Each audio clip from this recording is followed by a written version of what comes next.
one of the most heart-wrenching, sad events as a law enforcement officer that you can ever witness.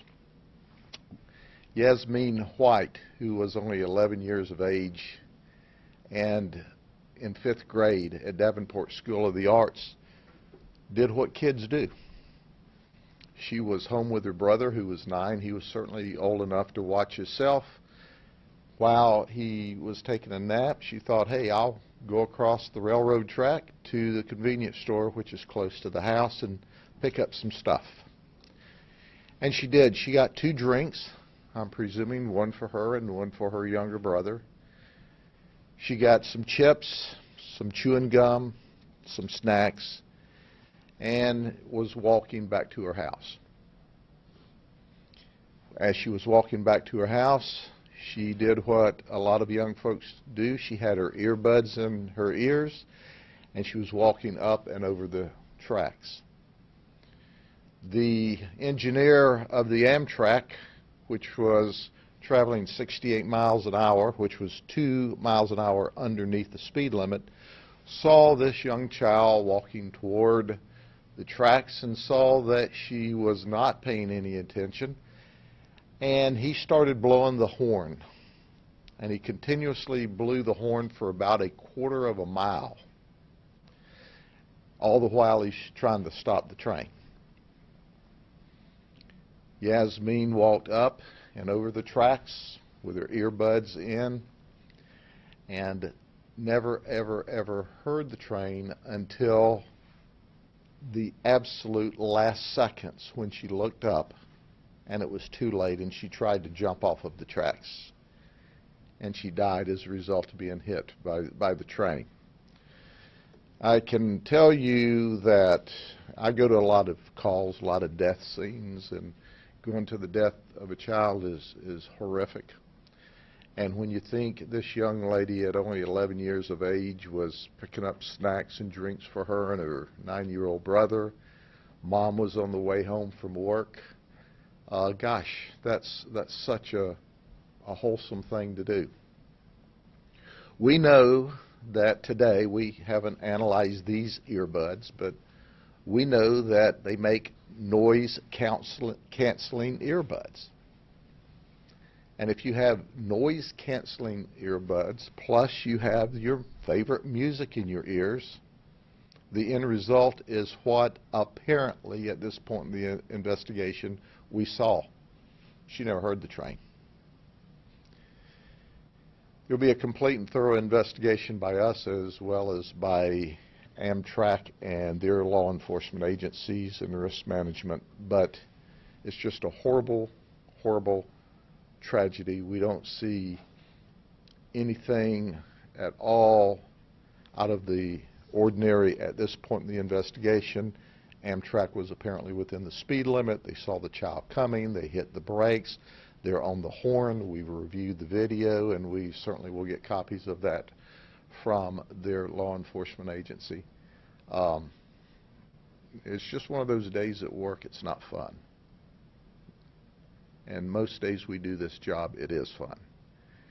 But it was a very, very sad occasion. That occurred while we were at the scene of a homicide, which I'll talk to you about next.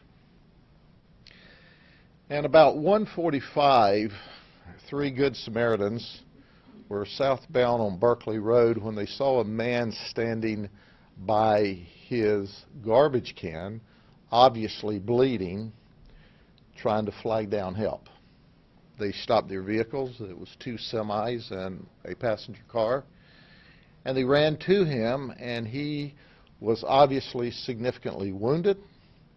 He was shot several times and said that we've been robbed. And he made statements that a friend of his was in the house. They, of course, dialed 911, and then they bravely went into the house to check on the friend and found him deceased in the house. And obviously EMS, fire, and our deputies arrived. What we learned through the investigation is that the suspects apparently at this point in the investigation arrived in a Chevy Sonic. We expect that car to possibly be a 2016 to a 2018. After they committed the robbery, the murder, and the attempted murder, they also took the victim's truck with them. We could see both vehicles leaving. We saw that the vehicles went north on Berkeley Road and then intersected Highway 33 in Polk City and turned due north.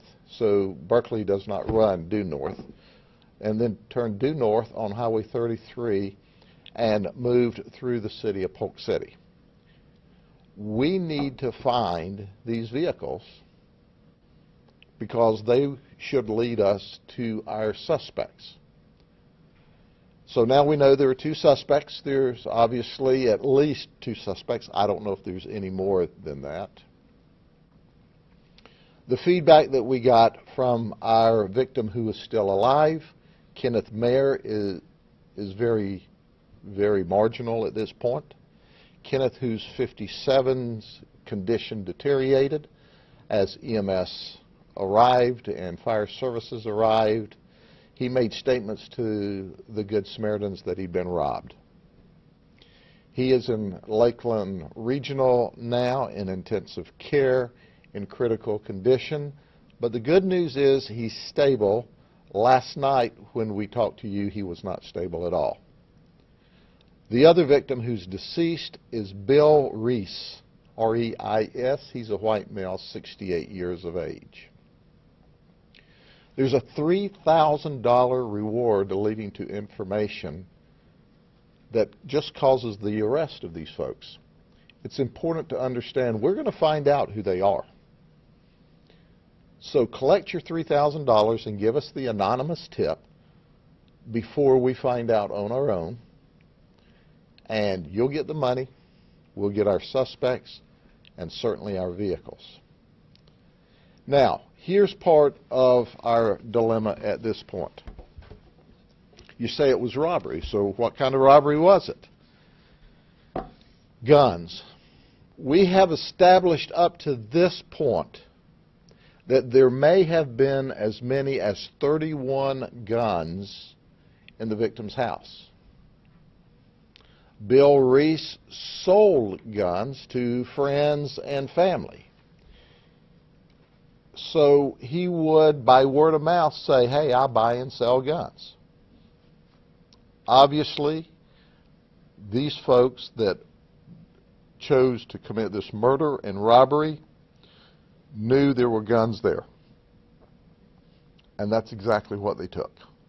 We have an example of the kinds of guns that make up to 31. And you say, okay, why up to 31? Because we see records of up to 31 guns in the house, but we know that he buys and sells and trades. And at the end of the day, we don't know exactly how many they've gotten. But we do know this. We've got a lot of serial numbers. They're in the computer, now listed as stolen in a robbery. We've listed some of the more unique ones here for you to see. And we know that they didn't mind taking the life of two people in order to steal these guns. Now I want you to think about this a second. They go there to commit a robbery. They shoot and kill one person and leave the other one for dead. These guns aren't going to be purchased by Sunday school teachers. These guns will go back to the streets with other thugs and other criminals and other robbers. That's why we have to get these folks off the street and recover the firearms. We think someone who may have purchased a gun in the past from Bill Reese might say, hey, I met Bill at a convenience store, and that's where the transaction took place. And by the way, someone else pulled up to look at a gun, and they happened to be driving a vehicle such as this. So what we're trying to do now is trace backward any sales transactions he had. Okay, for those of you concerned whether or not this purchase was right or legal, or forget that. We're not going back doing a firearms sale investigation to determine whether or not it was an appropriate sale.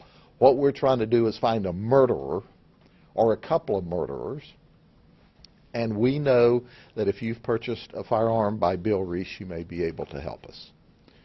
So at the end of the day, we know that they left going north toward Groveland on Highway 33 out of Polk City.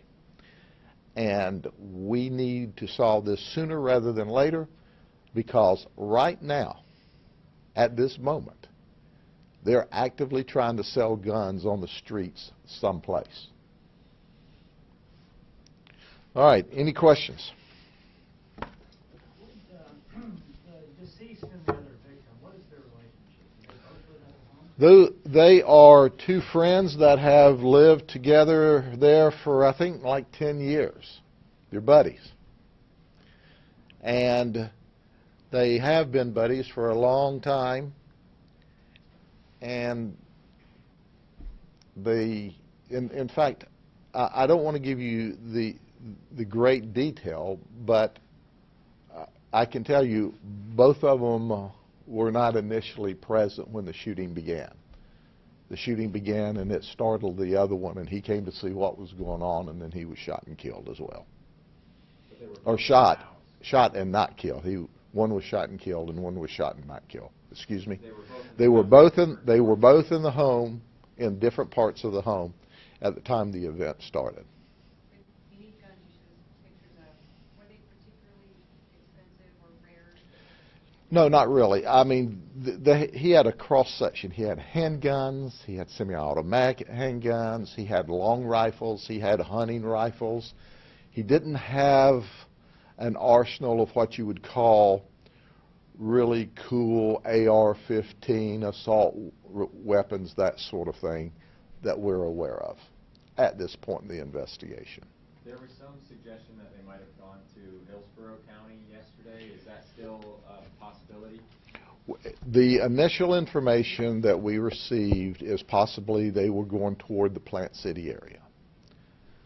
And once we ran all of that information to ground and figured it out, the information that we were initially given transposed a couple of digits in a phone number, and it had us going in a different direction. Someone got excited and gave us a bad phone number, and we were, quite frankly, doing emergency pings, and it turned out not to be the phone number. How worried should people be that there are apparently one or two killers out there with all these guns? Well, there are more than one or two killers out here. This is just the two we're hunting right now. So this is not a random act. They knew there were firearms in that house, and they went there to rob those two men of those firearms. So what we need to be worried about is that they're going to turn around and sell those firearms on the street to other thugs and thugettes. And they are going to use those firearms in criminal conduct. So at the end of the day, any information that you have, please send that to us. And quite frankly, some of these firearms are not traditional thug guns. So I can see that gun being handed off 2 or 3 times, and then some innocent person bumping into some decent guy at a yard sale someplace or at a flea market and saying, hey, I've got this really nice hunting rifle, and he buying this stolen gun and really has no idea that he's involved in buying a gun that was stolen during a robbery murder, because some of them are just not conducive of what thug and thugettes like to carry. Selling guns out of your home doesn't sound illegal, Sheriff.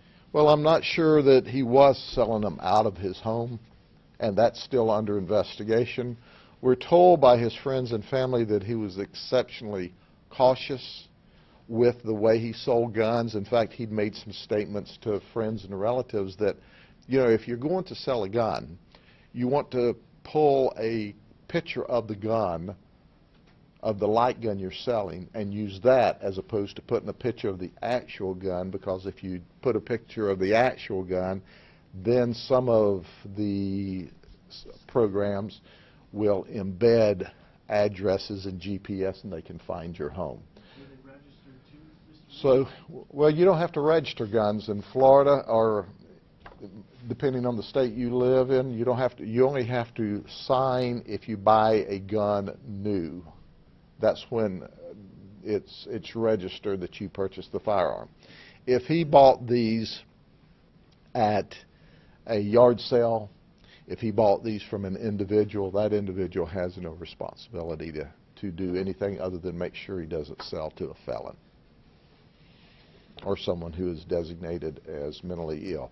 So at the end of the day, we think this is a guy who, as a hobby, bought and sold guns, and he might have bought and sold other items as well, but that's not of any consequence to us right now, unless, of course, he was selling some other item and these people were introduced to him.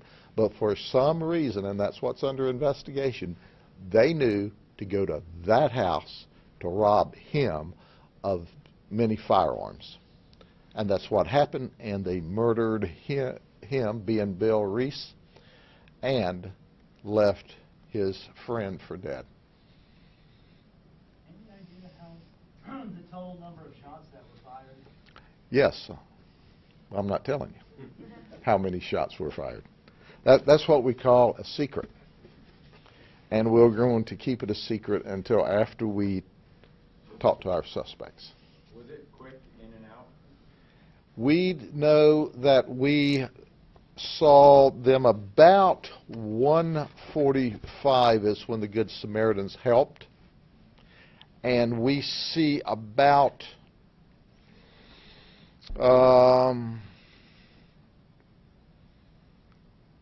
it was probably 20-25 minutes. Certainly long enough to run in, steal, rob, and leave. Well, we got the call about 1:45. Okay. Obviously, he was out at the garbage can trying to flag down help at 1:45. We know that we saw the suspects about 1:40. So we don't know how about the 15 or 20 minutes before that, but it was pretty much in and out. It was quick, and it was dangerous. Are there any particular precautions someone should take when they are selling a firearm? Yeah, first and foremost, I recommend that if you're going to sell a firearm, sell it back to a reputable dealer. If you're going to sell a firearm to an individual, you're taking a huge risk, because if you turn a firearm over to somebody who's a convicted felon, you have criminal and civil liability there. So at the end of the day, we are supposing, based on this part of the investigation, that it was as a result of him previously selling firearms. But we're told at this point in time most of it was word of mouth. However, certainly we're interested in talking to people that might have bought firearms from him. Maybe they can shed some light on, oh, by the way, he did post on this social media page about firearms, and that will give us another lead to track down. And that's why we're talking to you today, because we have found when we speak with you and you put this out to this community who we love and trust, that they give us information, they give us good information, and they can stay absolutely anonymous.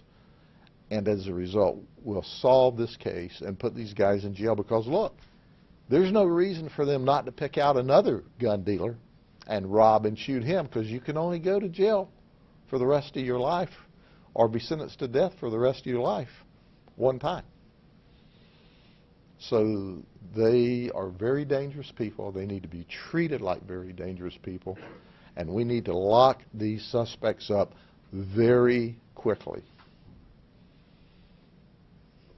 Yes, sir. You said there was video that came out. Was there video inside the house, or was that from a new house? We were able to obtain it from various locations. We have a short video clip that we've compiled that we're going to give you that shows the two vehicles moving, but we obviously are not going to tell you where the video came from. Okay? Two questions about the train accident. The train crash, yes. Did you say that she was wearing noise-canceling headphones? I don't know that. I said there are noise-canceling headphones available today, and certainly she didn't hear the train or she wouldn't have walked up on the track. So whether or not she just was into her music and maybe had it turned up loud, but she absolutely did not hear the train, and the engineer blew that horn solid for probably a quarter of a mile. Was she just purely crossing, going across? Exactly. Was her back to the train? She was walking across. You know, and let me talk about this for a second, about headphones, okay? There's not been one child killed because they were wearing headphones and walked into traffic. There's not been two. We sit upstairs and can think of like 5 of them in the last couple of years alone, just here. Now, you extrapolate that all over the United States. And these are, you know, at 11 years old, you're not, you know, you don't die. You don't die when you're 11 years old. You know, you're Teflon. You're going to live forever. The absolute last thing she thought about was being run over by a train. And the same thing with kids. There's been another young man that we worked a crash investigation.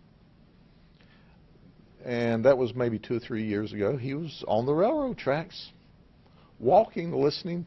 He never heard the train. And there's people that walk in front of cars and trucks. They never hear them, never see them, and they're so into their music or so into the game that they're playing that they just walk into traffic. And that's not a condemnation. They're kids. They're children. They're not thinking about that because you don't think about dying because you're listening to your favorite music on your iPhone with earbuds in your ears. So it rips our heart out. And I mean, for those of you who have children or grandchildren that age, and I got a whole lot of grandchildren that age, and you look at that and go, that could be our child or grandchild just as easy. Y'all be safe. Have a good day. Help us find these bad guys before they do something else stupid. At a certain point, you used the word headphones, but she had earbuds in. Yeah. Yeah, by the way, if I use headphones at one point,